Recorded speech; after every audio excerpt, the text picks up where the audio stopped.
You know, some of the most terrifying legends of the internet age didn't start in some ancient, crumbling castle.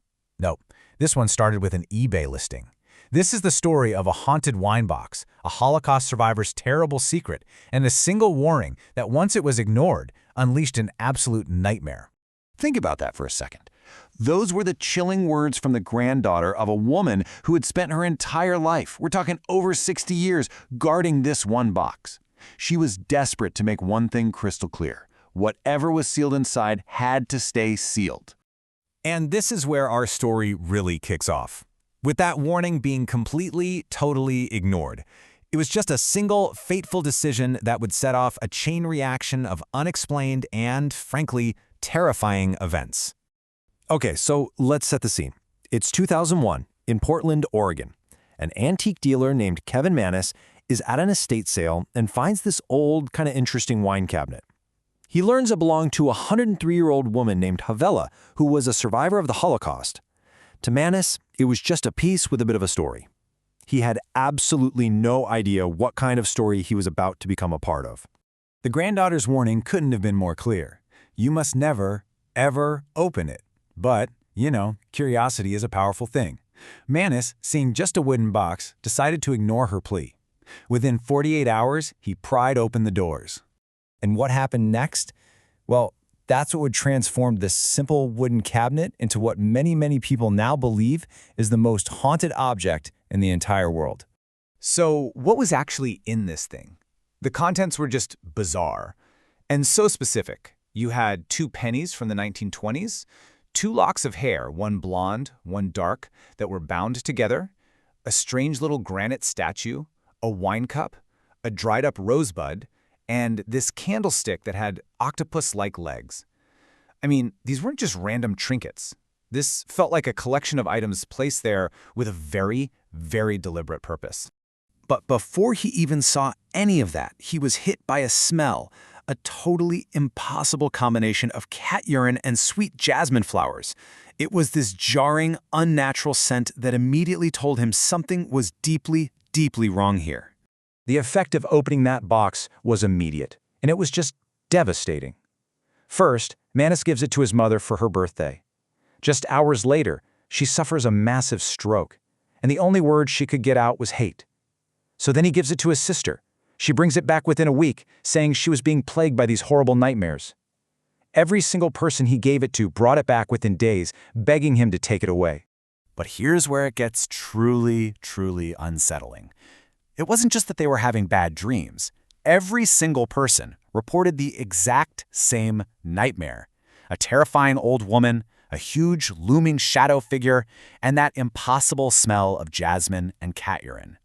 It's that chewing consistency that makes this story so hard to just brush off. Now, to even begin to understand what was happening, we have to go back in time. We need to look at the box's tragic origin and the dark secret its first owner carried with her, pretty much to her grave.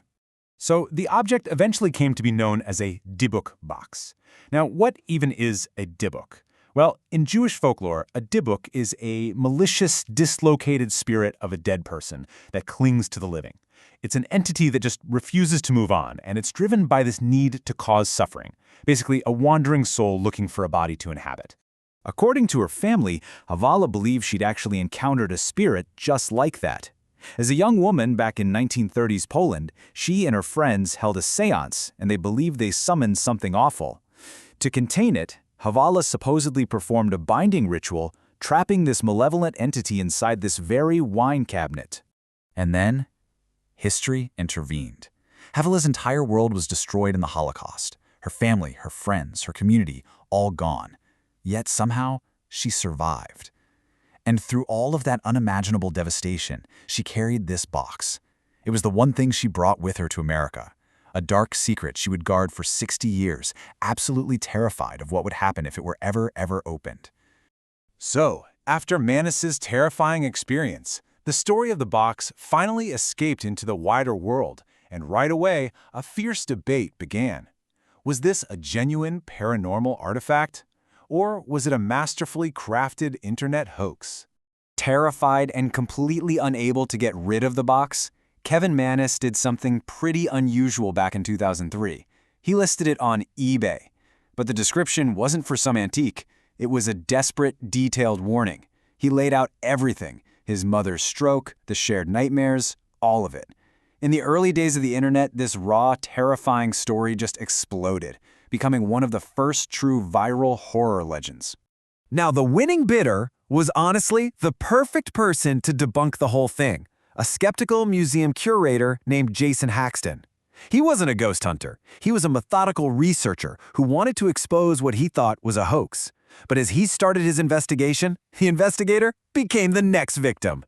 Haxton's health just collapsed. He started developing these painful welts all over his body. His hair began falling out in clumps. He started coughing up blood. And, most terrifying of all, he started having the exact same nightmares of the old hag and the shadow figure. His doctors had absolutely no explanation for any of it.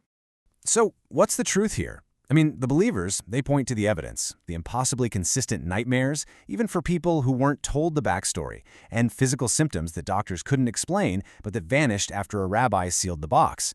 But the skeptics have a really strong case too. The power of suggestion is immense, and severe stress can absolutely cause physical illness. Plus, the original storyteller, Kevin Mannis, later admitted he kind of embellished parts of the tale to make it more dramatic. So, what do you think? But here's the thing. Whether it was truly haunted or a brilliant hoax, the story of the Dybbuk box had escaped. It wasn't just an object anymore, it was now a cultural phenomenon. Its path to infamy was incredibly swift. It went from a viral eBay post in 2003 to being ritually sealed away by its terrified owner, to inspiring a big Hollywood horror movie, and finally to its current home, a haunted museum in Las Vegas. The box had become a celebrity. And that's where it is today, locked inside a glass case in Zach Bagans' haunted museum. But people who visit claim the box isn't dormant. They report these sudden waves of intense sadness, nausea, and just the unnerving feeling that whatever's inside that box is watching them. What a journey, right? From a survivor's desperate attempt to contain a memory to a public spectacle, all because of one warning, which was so tragically ignored. And that leaves us with the ultimate question. Is the Dybbuk box haunted by a literal demon from folklore, or is it haunted by something else, something all too real? Is it possible that an object can become so saturated with human trauma, with pain, and the memory of unimaginable loss, that it just takes on a darkness of its own? Maybe the scariest thing about the box isn't that it contains a demon, but that it contains a piece of history we just can't bring ourselves to look at.